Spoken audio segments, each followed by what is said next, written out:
1045 The Team and 1045theteam.com. On the phone right now, ESPN radio host. You hear her on the Trifecta Saturdays from 12 to 3 on our station. She is Sarah Spain. Follow her on Twitter at Sarah Spain. Sarah, you're a great follow on Twitter, so I feel like I'm uniquely qualified on the goings-on of your life. It seems like you've got a lot of great things in place, a lot of great things professionally. You just got married. Congratulations. Is the one thing left missing in your life a Chicago Cubs World Series? Sure. Let's say that. I'm sure there's other things I could think of, but that seems like it's pretty top of mind right now considering how well they're playing. With the Cubs having the best record in baseball and really just dominating the NL Central and the entire National League, do you feel like they need to make a move as we head towards July and eventually the trade deadline? Yeah, I mean, I think it's pretty clear that the bullpen is the one piece they really need to shore up. And it's not that they're awful, they're just kind of average. And when you watch them in comparison to what the rest of the team is doing, it obviously stands out as an issue. They haven't had that many losses by more than a couple runs. So you need to have a bullpen that can keep them in the tight ones. I think they're 8 and 9 now in one-run games. So even though their record overall is fantastic and they haven't lost that many altogether, it is something that you kind of notice and you say when it gets into the stretch, and especially against teams like the Nationals, we saw a couple really tight ones here in this series, they need to have shutdown guys. Is there I feel like the Cubs fan base is probably in a very unique position because oftentimes you hear teams that don't want to mortgage the future in order to win right now, but with the Cubs, you want to win whenever you have a potential opportunity. Would you trade a guy like Kyle Schwarber or a Jorge Soler for a bullpen piece, especially like the Yankees? We hear rumors that they want Kyle Schwarber for either Andrew Miller or Aroldis Chapman. Yeah, it's a tough situation to be in because, well, I'm sure the Cubs and the fans understand the idea of wanting to strike while the iron's hot. You also have an incredibly young team that is projected to be very good for quite some time. So you don't want to give away a future piece for something that's a rental or for something that's not an equal part. And if you look at somebody like Schwarber, you've got a guy right now with injury, obviously isn't doing anything, but he could be a 30-home run a year guy, and you've got him right now under cost control for 5 more years. So you're going to trade him for a guy who pitches 2 to 3 innings a week. It's too much for me. And a lot of the articles that you're reading, I think, are very New York biased. They're written by New York writers who have a tendency to write about one-sided deals. I don't think you need to do something that drastic in order to get them. Look, Miller's going to be harder because the Yankees have him signed through 2018, whereas Chapman's just a rental. It's a lot easier to acquire a guy like that. My concern with Chapman not only is that as a fan, I don't want to root for somebody with his past, but also as a clubhouse guy, so much of what works for this Cubs team, being as young as they are and still finding such success, is how perfectly the clubhouse seems to fit together between veterans, young guys, and Joe Madden. And you have to wonder and worry about a guy like Chapman coming in, how that's going to shake out.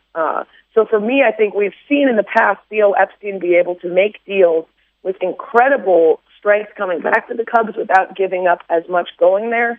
I don't think they need to be looking to get rid of someone like Schwarber or Baez. Sarah Spain, ESPN radio host, multi-talented ESPN everything really at this point, around the horn, writer. She's with us on 1045 The Team, 1045theteam.com. And Sarah, I was very critical of the Yankees offseason in a lot of different ways. We are your home for Yankees baseball, and I really had an issue with them seeking out a player with the character concerns of an Aroldis Chapman. You mentioned some of it a little bit ago, but for you as a Cubs fan, and you're very outspoken on domestic issues and things like that on Twitter, would it be hard for you to watch your team go out and acquire a player like that, even if it helps them win potentially? Yeah, absolutely. And it's very difficult to watch from afar as other fans have to deal with it. And I do, feel for them when they're put in those situations. We as Bears fans were almost put in that situation with Ray McDonald, but he messed up again before he even had a chance to play a game, and he was out of here. And then the Patrick Kane situation is a very fluid sort of gray area, one where, I don't know what happened that night. He was found not guilty, but he wasn't found innocent. The case never went to trial, and in those instances, for me personally, and I don't expect anybody else to follow the same opinion or the same path, but for me personally, when I watch, I just end up rooting for the team, and I don't root as much for the person. I have trouble now watching Patrick Kane and getting excited about him the way that I used to. And I feel as though with Chapman, I would love for the Cubs to win the World Series. I would really love for them to do it without acquiring a guy like that would make you feel kind of gross rooting for him, and that would make you wonder, what else is going to happen in the future, or what else has happened in the past with him. I think a lot of people downplay the fact that he admitted to firing off 8 bullets in his garage and breaking through a car window while his terrified girlfriend was hiding in the bushes. Even that much is dangerous and troublesome. Never mind, the accusations of physical abuse. So it's a tough situation that fans are put in these days. As I said, I had a problem with the Yankees seeking out a player with those concerns as well. Switching to a little bit of lighter side, but also another move I had problems with the Yankees making was Starlin Castro. Not because I hate Starlin Castro, the player, but because I thought he was extremely overhyped when he came to New York. I essentially called him the right-handed hitting Steven Drew, a guy who was going to hit 240 with a 280 on-base percentage, but would hit some home runs. Tell me, and I caught endless grief for that. Tell me as a Cubs fan, you're happy Starlin Castro is no longer there. I'm not. I think Starlin Castro is an interesting guy. Like, we obviously, as fans, we're bummed to see him go, but now we've seen the Cubs do so well. It's been, okay, well, maybe that's something that they needed to do. On the other hand, it's interesting to look at some guys who just need a little time to grow up and figure it out.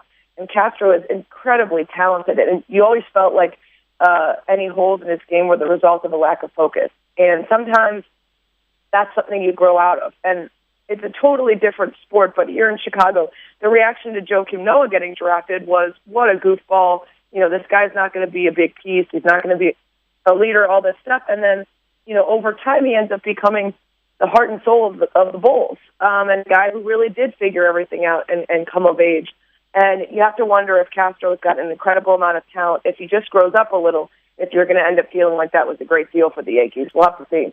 You just mentioned the Chicago Bulls. As we head towards the NBA draft, I want to get your thoughts on this. Tell me they're not really considering trading Jimmy Butler to the Timberwolves, because it would really grind your gears, I have to imagine, to see Tom Thibodeau and Jimmy Butler in Minnesota.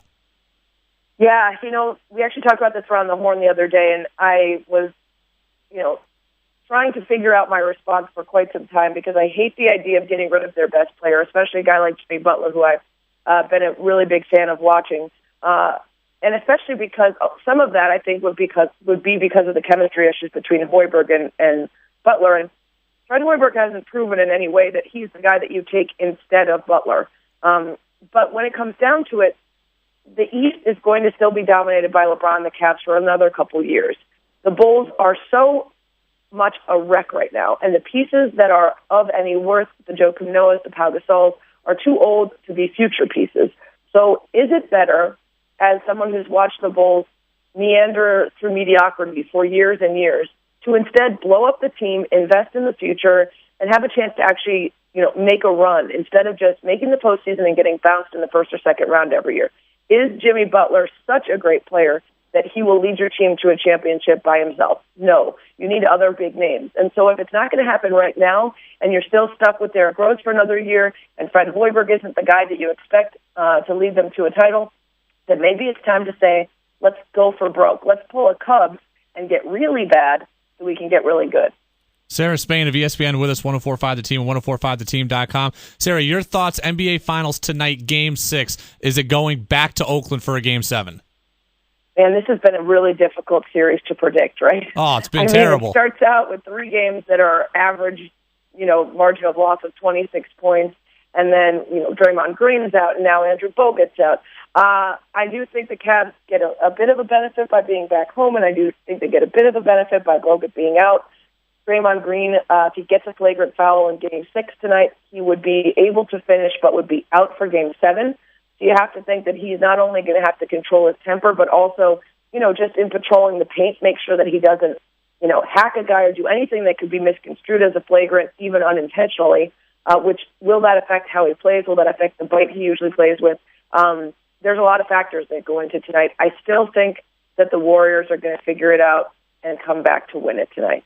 See, I think we're going back to Oakland, but you're right. It's so hard. It's so hard to predict that I wouldn't be surprised with either outcome. Sarah Spain, ESPN, 1045 The Team, 1045theteam.com. Sarah, this has been such a great interview. I want you to know that I forgive you for making fun of me at the Super Bowl now for saying J.J. Redick was going to win the three-point contest and not Steph Curry. So I do forgive you, and Kate Fagan's not here, but I'll forgive her too for making fun of me for that.